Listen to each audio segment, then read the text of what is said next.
महारानी के प्रति अत्यंत ईर्षित होकर के उनको जहर दे दिया। वो बच्चा मर गया, एकलौता बच्चा था।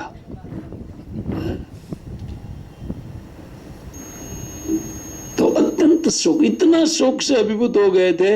नारद जी ने जब उनको वापस उन शरीर में बुलाया कि बेटा तुम्हारा अकाल मृत्यु हो गया था, और तुम एक राजपुत्र हो, अपने पिता के द्वारा दिया हुआ भोग को भोगो, और अपने इन तेरे शोक के कारण, चले जाने के कारण तेरे ये संबंधी शोक से दुखी हो रहे, उनको तुम सुखी करो और राजभोग करो। 100 साल का आयुष्य में तुमको देता हूं, जाओ।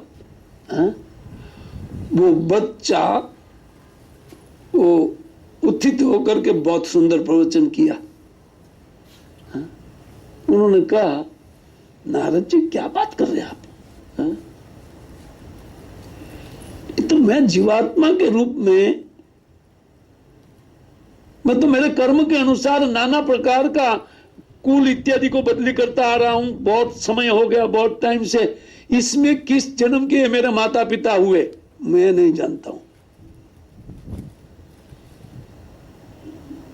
मतलब मैं अभी सडनली जो जन्म तुम्हारा बीता ना, उसके ही तत्काल में तुम मर गए हो।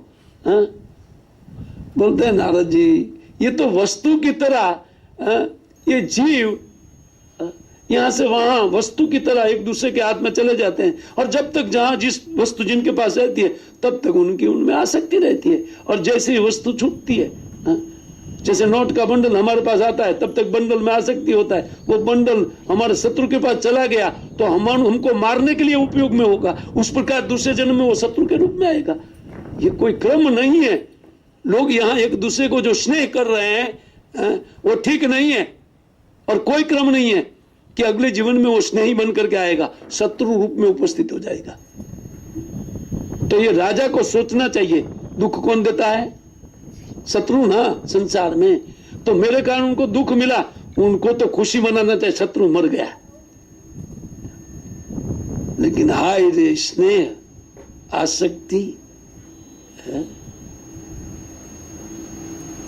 इस संसार की आसक्ति हमेशा जीव को रुलाती है। उसका कारण यह है कि जीव अपने संबंधी, वास्तविक संबंधी भगवान के लिए कभी नहीं रोया, इसलिए बार बार रोना पड़ता है। ये दंड है, फाइन है, हम लोग फाइन भुगत रहे। अनेक अनेक परिवार छोड़ करके अनेक बार रोते हैं, संबंध टूटने वाला होता है। ये तो देह का जब तक आयुष्य है तब तक रहेगा, लेकिन जीवात्मा का मृत्यु नहीं है, भगवान का अंश जीव। उनके लिए नहीं रो करके हम लोग संसार के संबंधों में रोते हैं। तब तक रोना पड़ेगा जब तक कृष्ण के लिए नहीं रोएंगे। बहुत सुंदर सिद्धांत है शास्त्र में। हाँ, भरत महाराज अपने हरिण कुलक के लिए रो रहे हैं। वो कह रहे कि अरे रे भरत, तुम्हारा कोई पुण्य नहीं है ज्यादा, तुम्हारा भाग्य सारा अस्त हो गया है, ये हरिण कुणक आया नहीं। कहते निज मृग दारक विनोदेशन, क्या वो दोबारा आएगा? क्या करने के लिए? तब वो उनका पूरा जो वो उनके साथ जो कुछ भी किया था क्रीड़ा, वो याद आने लगा। बोले चेलिकायाम माम मूर्छा समाधिना अमिलित दशम प्रेम सरम्भेण चकित चकित आगत्य पूषद परुष विषाण अग्रे लुठंती। महाराज याद करने लगे कि जब मैं मृषा समाधि में, चुट्ठी मुट्ठी समाधि में बैठ जाता था, तो तब अपने वो समझता था, बुद्धि नहीं ना, प्राणी है, वो समझता था मुझे रूठ करके, मुझसे रूठ करके वो बैठ गए हैं, इसलिए वो चुपचाप मेरे निकट आकर के बैठ जाता था। और फिर भी मैंने इसका अर्थ, भरत महाराज ये किया है। भरत महाराज ने झूठ समाधि, पहले तो समाधि में बैठते तो मन लग जाता था भगवान में, लेकिन मन हरिण कुणक में चला गया था। इससे समाधि में भी वो सोचते रहते थे अपने हरण के लिए वो क्या क्या कर रहा है। तो चुपचाप आकर के जैसे बैठ जाता था, और मैं तभी भी नहीं बोलता था, तो वो अपनी एकदम कोमल कोमल सींगों से मेरे शरीर में उनकी सिंग लगा करके हमें बुलाता था, उठिए उठिए, मैं आपका स्नेही हूँ। वो कोमल होती है क्या सिंग? ये लोग पानी के बूंद के समान कोमल, आसक्ति के कारण होता है ऐसा। कोमल हिरण की सिंग भले ही छोटी छोटी हो, लेकिन वो तो एकदम मारने वाली है, अंदर जा घुस जाती होगी, लेकिन उनको प्रेम के कारण, स्नेह के कारण वो कह रहे अत्यंत पानी की बूंद जैसी, रूई जैसी है, वो स्पर्श करता था। क्या वो दोबारा स्पर्श करेगा क्या? आकर के आशा करने लगे, अभिलाषा करने लगे। उसी प्रकार क्या उनकी दैन्य को बता रहे, कितना दैन्य। क्या ना पुरुष रू विषाना अग्र लुठती, अपने सिंह से क्या वो दोबारा मुझे खुजलाएगा क्या? आसादित अविषि बहिर्षि दूषित मयो अपालब्धो उपालब्धो भीत भीत सम उपराम ऋषि कुमार वद विरह करण कलाप आस्ते। और एक बात बोल रहे हैं कि जब मैं उन कुश के घास के पत्ते के ऊपर हविष्यान रखता था कि इतनी इतनी हविष्य करना है, तो पहले से करके रखता था, यज्ञ में इतना हविष्य करना है, तो कुश के घास के पत्ते ऊपर मैं वो रखता था, तो अपने मुख से उनको इधर उधर करते हुए देख करके मैं झूठ मूठ डांटता, अरे मूर्ख, दूषित कर दिया, ऐसा मैं डांटता था। तो मेरे डांटने के साथ साथ वो बेचारा भयभीत हो करके अपनी उन बाह्य क्रियाओं को छोड़ करके ऋषि मुनि के लड़के की तरह मेरे पास शांति से बैठ जाता था। भरत महाराज याद कर रहे, जो क्रिया वो पीछे उनके साथ जो कार्य करते थे उनकी याद आने लगी और उनके हृदय में शोक बढ़ने लगा।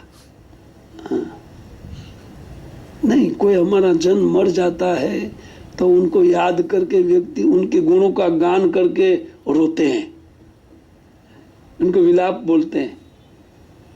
और रोना नहीं आता है तो मैं तो गांव में देखा था, एक रोने वाला वर्ग होता है। जब अपने संबंधी मर जाते हैं तो सबका शोक और बढ़ाने के लिए वो स्पेशल रोने वाला एक पार्टी उनको बुलाते हैं। बंगाल में ऐसा होता था कि नहीं? देखा नहीं? नहीं, मैं तो देखा हूं इस चीज को सौराष्ट्र में।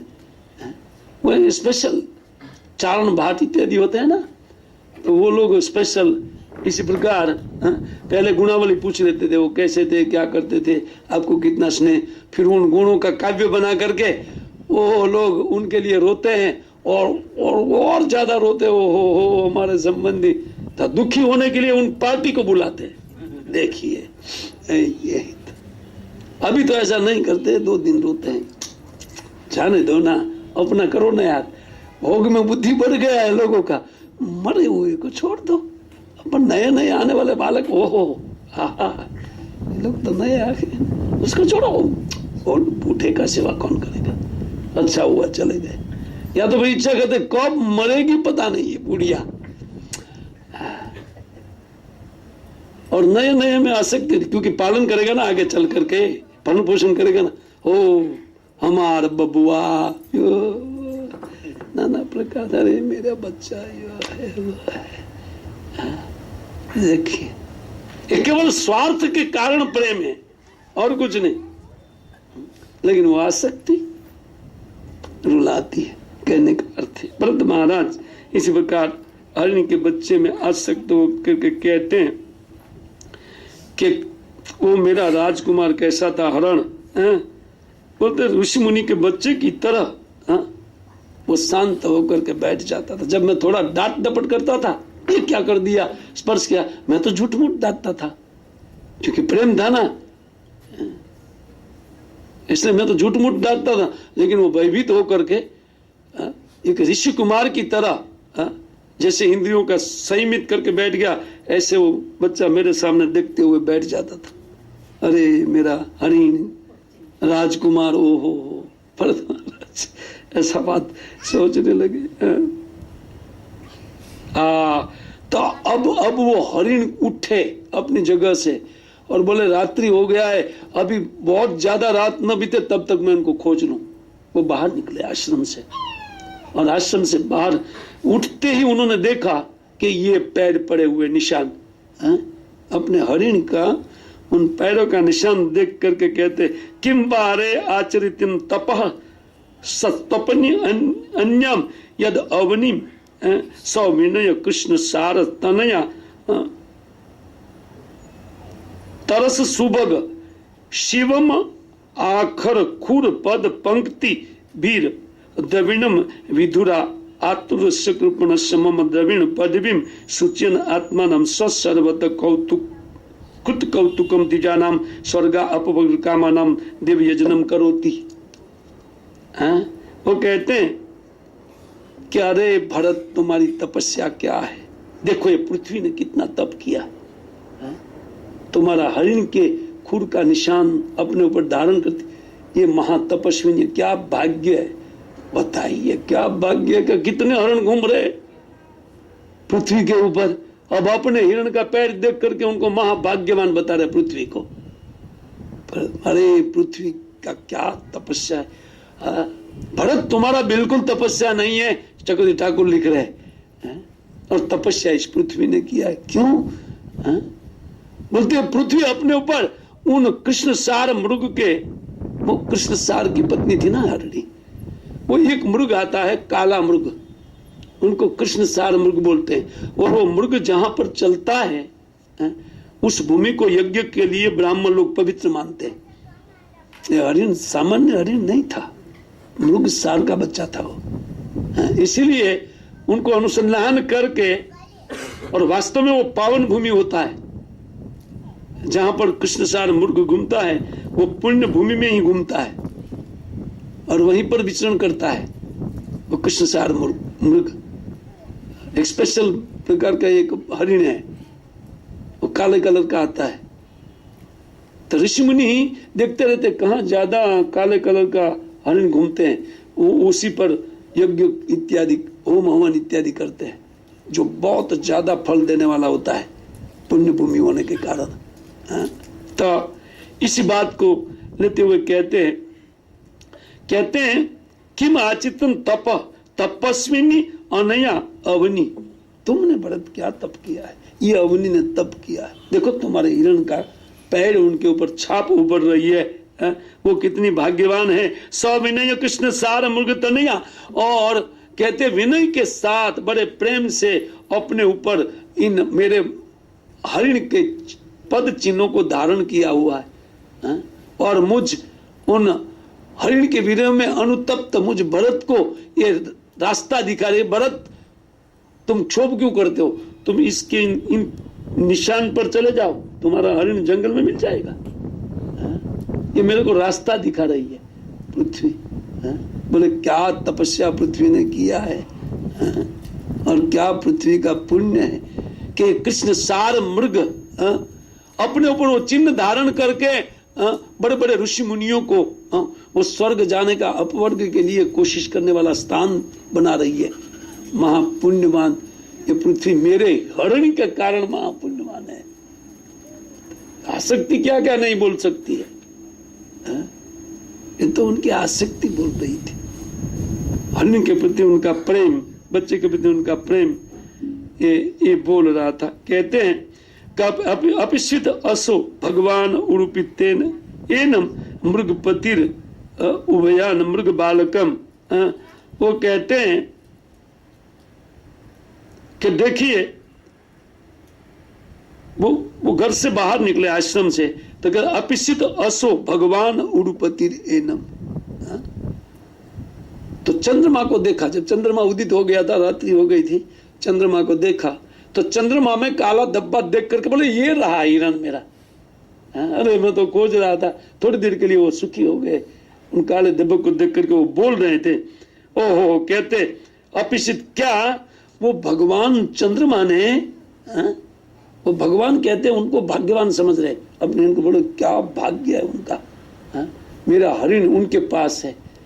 वो भगवान ने उन ग्रह के नाथ, सारे ग्रह के राजा बताया गया चंद्रमा को, तो उन चंद्रमा ने कहते हैं कि उन मेरे हरिण को एक अकेला घूमता हुआ देख करके मातृहीन बच्चे के ऊपर दया करके और करुणा से क्या अपने पास ले लिया है क्या? ओ, आप तो बहुत दयालु है, मेरे बच्चे को आपने अपने पास ले लिया, इस प्रकार वो सोच रहे थे।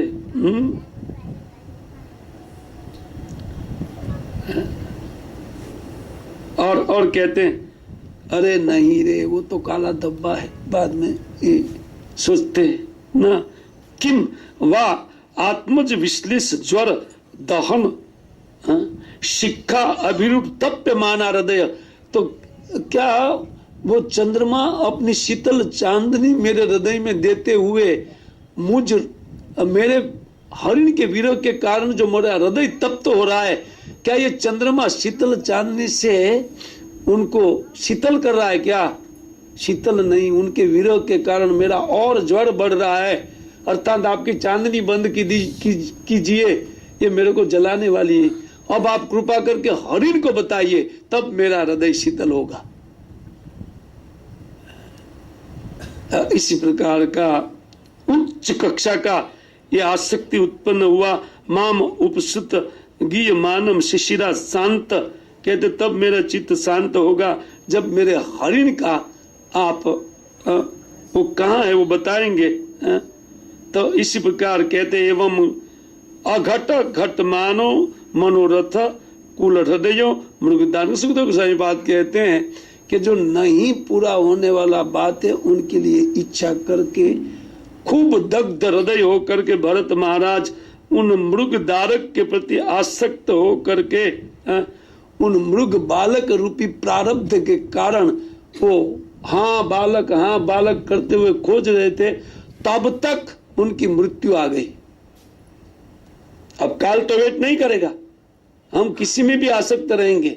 हमारा जो जीवन है वो काल एक साइड से काट रहा है, ये नहीं देखेगा कि हम किसके लिए आसक्त है, कौन महान व्यक्ति है कि कौन थर्ड क्लास है, हमारी आसक्ति कहाँ है, थर्ड क्लास में है, फर्स्ट क्लास में, ये कुछ नहीं देखेगा।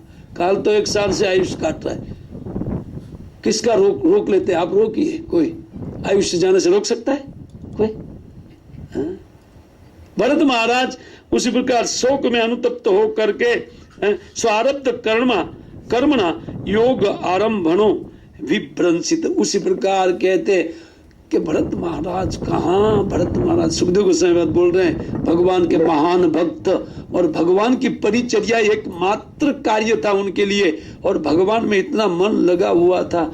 और ये हरिण बालक में आसक्त हो करके अपने प्रारब्ध कर्म की छाया रूपे बालक उनको मिल गया, पता नहीं कहीं से और वो हरिण बालक में आसक्त हो करते विभ्रंसित सहयोग तापसो, वो महान योग से भ्रंसित हो गए। उन भक्ति योग उनके हाथ में आया था भगवान की कृपा से, उनसे वो भ्रष्ट हो गए। भगवत आराधना लक्षणाश्च कथम इतरता जाति अंतरम एण कुण का आसंग साक्षात निश्रेयस प्रतिपक्षतया प्राक परित्यक्त दुस्तज्य दुस्सज्ञान अभिजातस्य तस्य एवं अंतराय विहितम योग आरंभस्य राजर्षि भरतस्य तावत मृग अर्भक पोषण पालन प्रीणन लालन अनुसंगेन विगणयत आत्मानं अहि इवा अखु दुरंत अतिक्रम कालः कराल रभस आ उपपद्य। वह अभी भरत महाराज का जीवनी बता करके सुखदेव गोस्वामी पाद बात करते हैं कि कहाँ वो भरत महाराज जिन्होंने भगवान की आराधना में इतना उनका मन लगा था कि बड़े बड़े यज्ञों से भगवान की आराधना करते हैं, उनको अंतराय समझ करके दुस्तज्ज, जिनको त्यागना अति दुष्कर, पूरे पृथ्वी का राज्य, 5-5 कुमार, पत्नी, और उन्होंने वो भगवान के भक्ति में बाधक समझ करके त्यागा था। और वहां पर पता नहीं उनका क्या दुर्दैव उत्पन्न हुआ, ये हरिण बालक के रूप में वो आभास उत्पन्न होकर के उनको उसी स्तर से गिरा दिया। और भरत महाराज इसी प्रकार हा उतास कर रहे थे हरण के लिए। तब तक कहते हैं तत्काल जो जिनकी कोई वो किसी का भी वेट नहीं करते हैं समय, वो समय उनका आकर के उपस्थित हुआ, उनका प्रारब्ध कर्म। अब इसी श्लोक के ऊपर मैं कुछ बोलना चाह रहा था। विश्वनाथ चक्रवर्ती ठाकुर इस श्लोक का बहुत सुंदर तात्पर्य लिखे हैं। वो थोड़े 5-7 मिनट उनको जरा देख ले, बहुत सुंदर तात्पर्य लिखे। क्योंकि विश्वनाथ चक्रवर्ती ठाकुर का कहना है कि इतनी भक्ति जिनकी बढ़ी हुई है कि जिन आसक्ति के कारण अपना घर बार और सारे संसार का संपत्ति जो किसी के लिए भी दुस्तज है, त्यागना आसान नहीं है, उन्होंने भगवान के लिए त्यागा था। और भगवान का इतना परम प्रेमी व्यक्ति, उनके लिए कोई प्रारब्ध हो नहीं सकता है, क्योंकि प्रारब्ध तो कब कितने टाइम पहले कट जाता है भजन करते हुए। कि प्रारब्ध नहीं है तो क्या है, उनको चक्रवर्ती ठाकुर इनकी बहुत सुंदर व्याख्या करते हुए वो बताते हैं।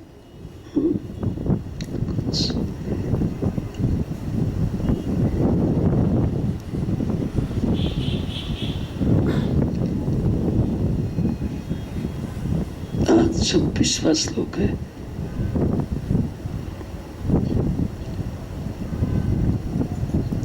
कल तो छुट्टी है ना, अभी आप लोग बात कर रहे हैं, कितना देर लगेगा क्या होगा पता नहीं।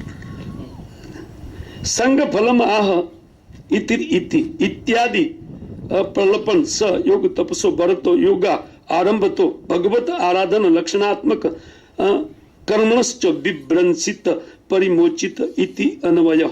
इस श्लोक इस लिए लिखा गया, सुखदेव गोस्वामी बात उच्चारण कर रहे हैं कि इतने महाभागवत भरत महाराज संग फल के कारण गिर गए, लेकिन इसको मैं नहीं मानता हूं, ये आचार्य लिखते हैं। या इसको ठीक श्लोक से समझाना पड़ेगा। ये श्लोक में जो संधि विच्छेद है उनको करके समझिए, तब ये श्लोक समझ में आएगा। ये बता रहे, वो कहते हैं, वो समझाते हुए कहते हैं, देखिए केन मृग धारक रूपेण असमताम भासत इति तेन स्वा आरब्ध कर्मणा। सुखदेव गोस्वामी कहते हैं कि उन हरण बालक के रूप में कोई उनका कर्म फल चढ़ करके आया। स्वा आरब्ध, प्रारब्ध नहीं लिखा है, सुप्रारब्ध अर्थ होता है। स्वा आरब्ध का अर्थ सुप्रारब्ध, किसी बहुत सद्भाग्य के कारण वो हरिण में आसक्त हो रहे हैं। क्या सद्भाग्य है, देखो जरा आचार्य क्या लिखते हैं। यही तो आचार्य का बुद्धि है। देखो ये लोग पकड़ते हैं इसी प्रकार श्लोक को, बोले स्वारब्ध करना मनुष्य से एव अघट मानव मृगे मनोरथ। जो मनुष्य होकर के मृग में आसक्ति असंभव है। सबसे पहले बता रहे भरत महाराज मनुष्य होकर के अगर भगवत भक्ति मार्ग से गिरते हैं तो किसी मनुष्य में आसक्त हो गया तो अपने घर में वापस जाना चाहिए था उनका, अपने पुत्रों के पास नहीं जा करके इतर जाति में उनका आसक्ति संभव नहीं है, दुर्घट, ये हो ही नहीं सकता है। क्योंकि ऐसा देखा जाता है कि जो व्यक्ति भक्ति मार्ग से गिरते हैं या अपराध अपराध किसी का होने के कारण, वैष्णव अपराध के कारण भक्ति छूट जाता है, तो वो मनुष्यों में आसक्त हो जाते हैं। सबसे पहले अगर पुरुष है तो स्त्री में, और स्त्री है तो पुरुष में आसक्ति चलती है। लेकिन इतर जाति में आसक्ति चला, ये बात सिद्ध करता है कि वो कर्म फल नहीं है। ये तो इसलिए मैं लेकर के बैठा, बहुत सुंदर बात लिख रहे हैं। कहते हैं कि मृगे मनोरथ स्नेह विशेष स्तेना कुलम हृदयम जस्य स तथा इतर था प्रारब्ध कर्म अभावे जात्यांतरे जातिर विलक्षण मृग जाति व आसंग स्नेह कथम स्यात्। कहते अगर उनका प्रारब्ध कर्म चढ़ करके आया होता था तो वो किसी दूसरे मनुष्य जाति में, वहीं पर रहने वाले में उनकी आसक्ति चलती थी। मृग जाति में क्यों चली उनकी आसक्ति, उनको अभी खुद बता रहे। बोले स्नेह कथम स्यात् योगो ध्यानम तस्य भरतस्य कथम भूतस्य न साक्षात निःश्रेयस्य। वो भरत महाराज कैसे थे, साक्षात अपने उन परम स्वार्थ भगवान की भक्ति को प्राप्त हो गए थे और भगवान की भक्ति उन्होंने भाव अवस्था तक कर लिया था, क्योंकि उनके हृदय में भगवत प्रेम बढ़ने लगा था। हाँ, जात्या कहते हैं कि वो जात्यपन स्वाभाविक प्रेम स्वभाव उत्पन्न हो गया था। जो जीव का प्रत्येक का स्वभाव है, भगवान का प्रेमी है, वो स्वभाव उन्होंने उत्पन्न कर लिया था, अपने भाव को, मूलभूत भावना को। हम सबकी भावना कृष्ण भावना मृत है हम लोग, लेकिन दुर्भाव ये माया भाव से ग्रसित हो गए। जिस प्रकार कोई प्रेत पकड़ता है, उस प्रकार माया रूपी प्रेत ने हमारे माइंड को पकड़ा है और वो भगवत प्रेम को कामना में रूपांतरित कर दिया उन माया ने।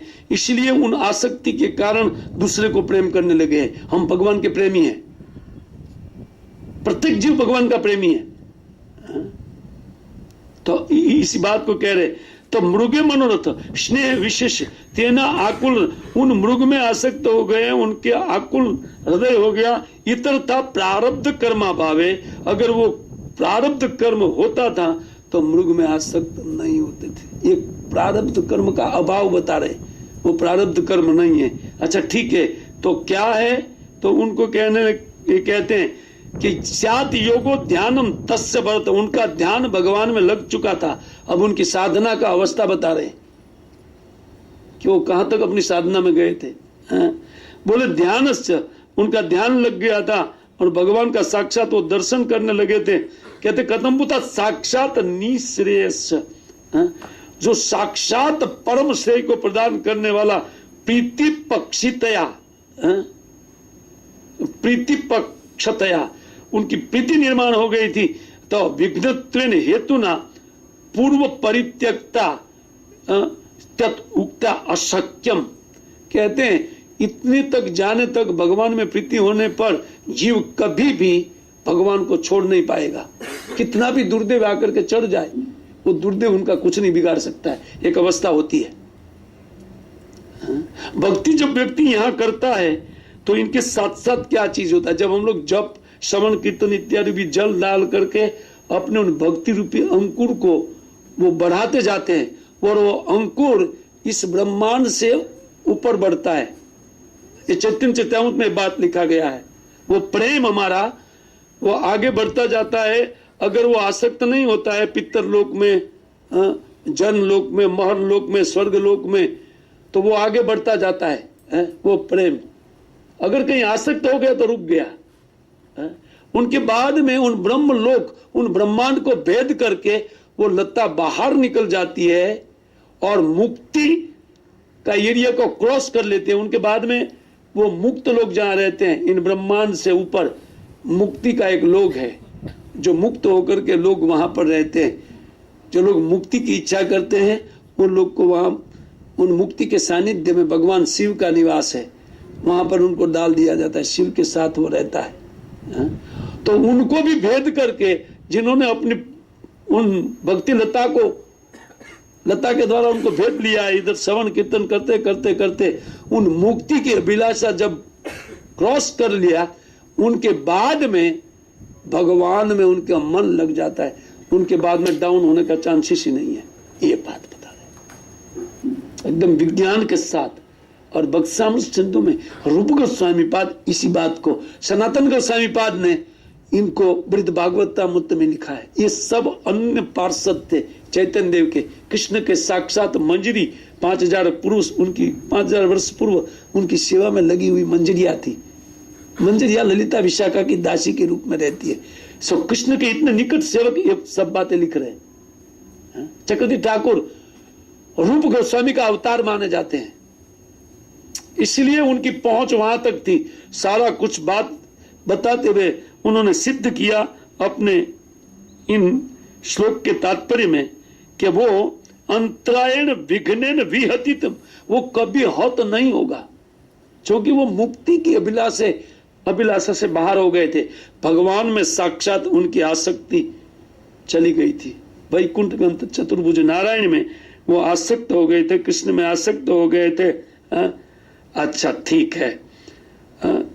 तो कहते हैं इसी के कारण कहते हैं उन अशक्य वस्तु हृदय अभिजाता और सा, अपने खुद के हृदय से उत्पन्न हुए उनके पुत्र एन स तथा तस्य एव मृग पोषण लालन आद्य कुल चेतसो भरतस्य मरणम